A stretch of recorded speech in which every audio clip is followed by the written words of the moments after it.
Hola a todos, tengo el honor de presentarles a mi grupo que está conformado por Byron Funes, por Iris Roches, por Corina Fortín, por Javier Almendares y por mi persona Jensi Carranza.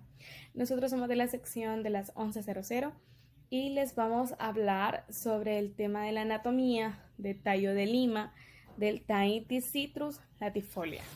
Sobre todo tenemos un tallo de crecimiento primario. Este documento científico fue elaborado por Flores Vindas en el año de 1999, donde se observó una iniestra y glaba del crecimiento primario. Se observan en la imagen unos tejidos conductores que forman anillos. Unos anillos en el cual no podemos ver exactamente la formación de las células del floema y el xilema, que los miembros de los tubos cribosos del metafloema presentan aproximadamente una forma y el mismo tamaño de las células del parénquima de este mismo tejido. Bueno, yo les voy a hablar sobre el tallo en crecimiento intermedio de Citrus latifolia o comúnmente lo conocemos como limón persa, y estos pertenecen a la familia Rutaceae. Este crecimiento presenta tejidos conductores formando anillos continuos y el parénquima intrafascicular.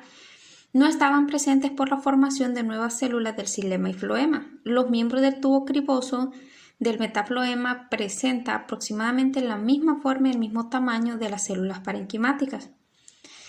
Las células parenquimáticas que la acompañaban presentaron un contenido celular claro. El metafloema sustituyó al protofloema colapsado y una vez se hace funcional del parénquima protofloemático, la rediferenciación originó a las fibras perifloemáticas que se observaron dispuestas en casquetes hacia la corteza. El metaxilema en sección transversal está formado por poros simples. Cabe recalcar que en la corteza el tejido parenquimático se interrumpió por la formación de cavidades secretoras de aceite. En la primera imagen podemos observar la sección tangencial de Citrus latifolia. Podemos ver que los vasos del metaxilema en sección tangencial se observaron con engrosamientos escleriformes y con paredes terminales transversas y perforadas. Los radios cilemáticos se presentaron homogéneos por estar constituidos por un solo tipo de células parenquimáticas, dispuestas en una serie uni o biseriadas, y dentro de las cuales se observaron cristales. Estos radios alternan con fibras ciliares y miembros del vaso del xilema. En la primera imagen podemos observar claramente elementos del vaso, un radio, xilema y fibras ciliares. En la segunda imagen tenemos una sección transversal de Citrus latifolia también. Estas se observan cavidades que se forman por una ruptura de las células parenquimáticas llenas de aceite, o sea, la lisis. Se encontraron cristales hexagonales y las paredes se presentaron esclerosadas y con punteaduras simples. En la imagen podemos observar una corteza esclerénquima, un floema, un cambio vascular bien definido, el xilema y fibra cilemática. La formación del crecimiento secundario ocasionó que las células de la corteza externa degeneraran o se presentaran apretadas contra la periferia del tallo.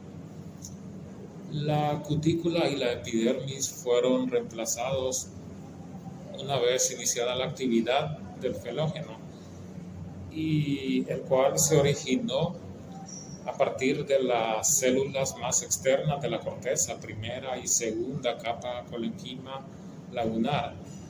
El felógeno comenzó a producir corcho suber hacia la periferia del tallo y felodermis hacia la corteza. Con esta actividad se formó la peridermis del tallo y se formaron lenticelas donde se encontraban los estomas. Gradualmente, a medida la que avanzaba el crecimiento secundario, la peridermis reemplazó a la epidermis y el xilema y el floema secundario se disponen en anillos continuos. Las células se redujo considerablemente durante la transición entre el crecimiento primario y secundario del tallo. se desarrollaron fibra a partir de lo que es del parenquima cilemático. La formación del crecimiento secundario ocasionó que las células de la corteza externa degeneraran o se presentaran apretadas contra la periferia del tallo.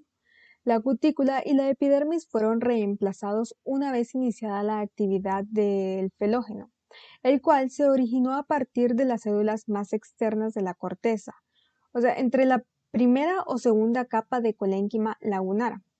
El felógeno comenzó a producir corcho, el suber, hacia la periferia del tallo y felodermis hacia la corteza.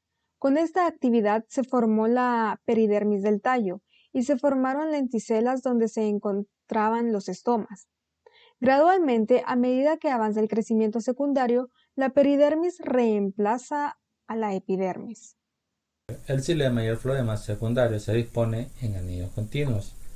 La médula se redujo considerablemente. Durante la transición entre el crecimiento primario y crecimiento secundario del tallo se desarrollaron fibras a partir del parénquima cilemático, por lo que hubo un predominio de estas células en el secundario. No fue fácil observar exactamente el inicio de la formación del xilema secundario. En cambio, el primario sí se observó claramente delimitado por células parenquimáticas del floema secundario. Ahora, ¿qué tipo de plantas tienen crecimiento secundario? La mayoría son las plantas dicotiledóneas y plantas gimnospermas. ¿Cuándo se presenta el crecimiento secundario? Bueno, se inicia cuando el procambio que existe entre el floema y xilema primario se convierte en cambio vascular. Gracias por su atención.